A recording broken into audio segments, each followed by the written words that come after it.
Hi guys, back again with another video. Now in this video we're going to do the real life review of the Royal Enfield Hunter. So let's go ahead and see the bike and then talk more about it. Let's go.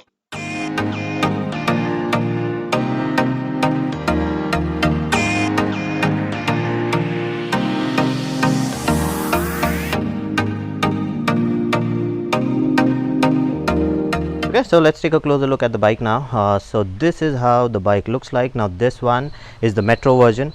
So you get alloy wheels over here, tubeless tires. Now the wheels are 17-inch. So it's a small bike. You get two versions, Retro and Metro. So the Retro one is cheaper, Metro one is a little more expensive. I will be making a different video, comparison video for that. So the ground clearance on this is a little low. You can see that it's not that much. It's just 150 mm ground clearance.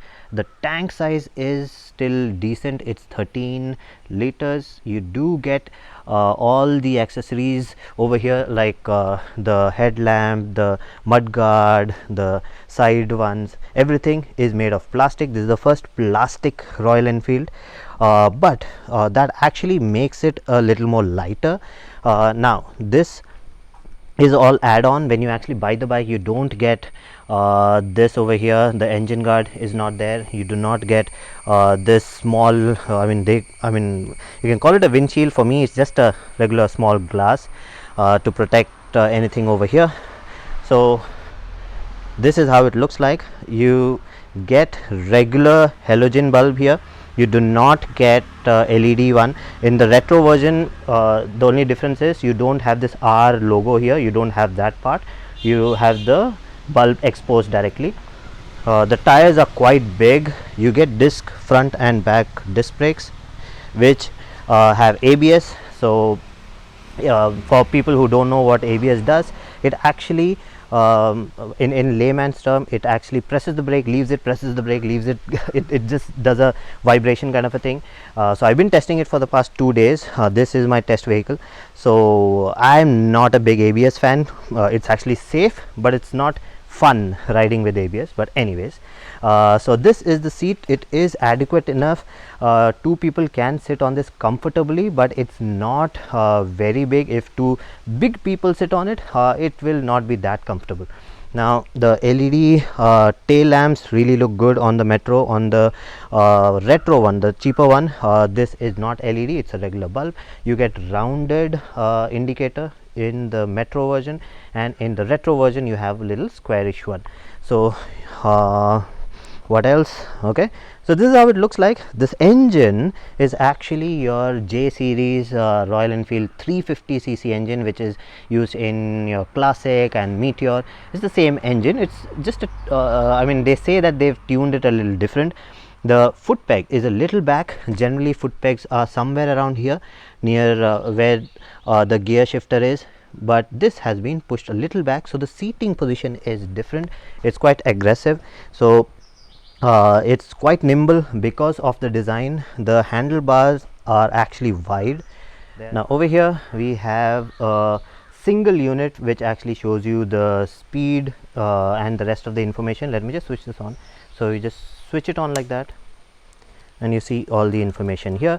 So you have your trip. Everything is actually changed by this button, this I button over here. So you press that and you'll get trip F. This is the total kilometer. This is trip A, trip B, and then back to trip F. So this is all that you can change over here, nothing else. You can keep pressing that. Now the fuel indicator is here. It's digital. It goes completely till here. I just put 150 rupees of petrol. I'm just checking how the average is going to be. So it shows you the time here, and one thing which I really like is it actually shows you the gear also here. Now with the Retro version you don't get all that. You don't get the gear information and everything. You get a small console here which actually shows you the trip and all those information, which is again changed by the same I button. Now one more extra thing which they've given, a subtle thing that they've given, is this.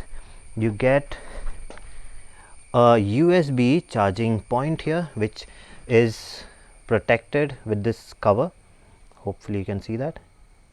You see it's actually well made. So this I really liked. This is a good addition. You can charge your phone. You can put any kind of phone holder and then charge your phone over there.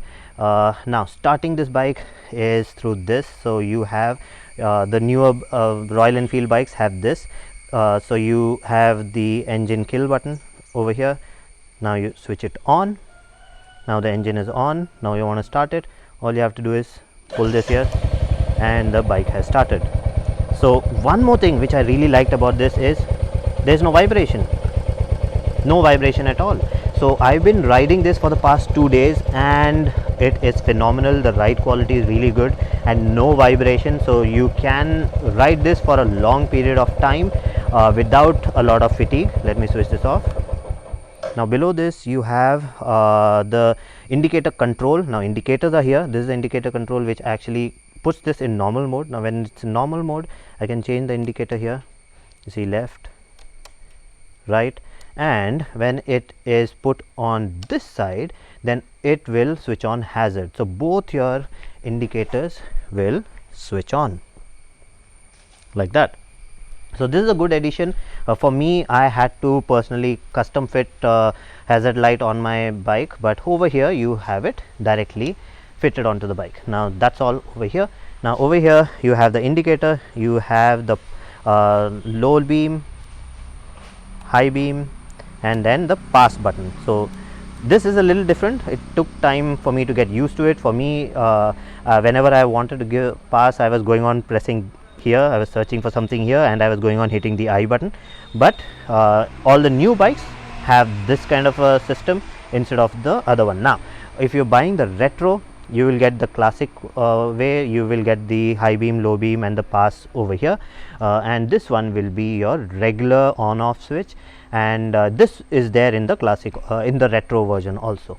So that's all over here. The tank is 13 liters, which is good enough. This is meant for the city. It's not a touring bike. It's not a bike which is meant to go from Kerala to Kashmir. It's a bike which is meant for the city. Now obviously you can take it if you are one of those people who have the stamina, who want to use this to do that. You can do that, but for all those kind of purpose, you get touring bike. This is not a touring bike. This is a city bike. This is a nimble bike. This you can actually cut corners quite easily with this. I've been using it in Kerala and it is fun. I've been taking it off-road, but one thing that I have to take care of is to keep it away from big potholes or big stones and stuff, because the ground clearance is not that great. You get a single horn here. You see, you get a single horn, so you don't get a dual tone one, but the horn is loud enough.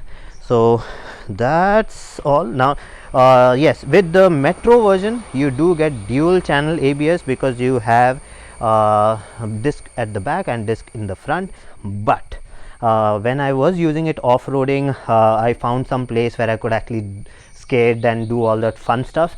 I could not do with this because the ABS kicked in, and it just gives you, so ABS basically gives you a pressing the brake, leaving the brake effect. So it will go tuk tuk tuk tuk tuk, and I can feel it on my leg also when I'm pressing it. It just, the entire foot peg goes like that. So you know, safety wise it's good, but fun wise I don't like that. So amazing bike. It's made for people who don't like heavy bikes. So this is heavy. I gave it to my dad to ride it. He used it and he actually liked this bike a lot. He's tried my other bikes, my heavier bikes, the Royal Enfields, and he does not like them because they're too heavy for him. This one, he did not even realize how heavy this is. When he sat on this, he said this is very light and I like this, and I gave it for him to ride, and then he was able to ride it and he loved the bike. So it's not only for the youth, it is for people who don't really like heavy bikes, but they want to ride one. So this is going to be a good option. Now who is this bike for? So this bike is for anyone who wants to own a Royal Enfield at a cheaper price, one. Second, who don't like heavy bikes, or they can't use a Royal Enfield because of the weight. This one is a lighter vehicle, not only weight wise, when you actually use it, it feels very light. So if you're short or if you're tall, whatever, any size person can sit on this, can ride this.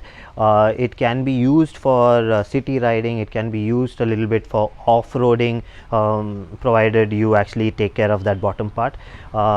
It can be used for anything. You can actually do touring on this. You will have to change the seat. This is a touring seat.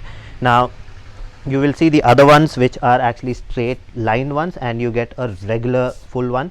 So those are regular ones. This is touring one. This is much more comfortable, the cushioning is much better. So all-rounder bike, but it totally depends on you, if you want something like this or you want something bigger. In the end, the decision is yours. So that's it for this video. If you like the video, please subscribe, hit the like button and do comment, and I'll see you again with another video. Bye bye.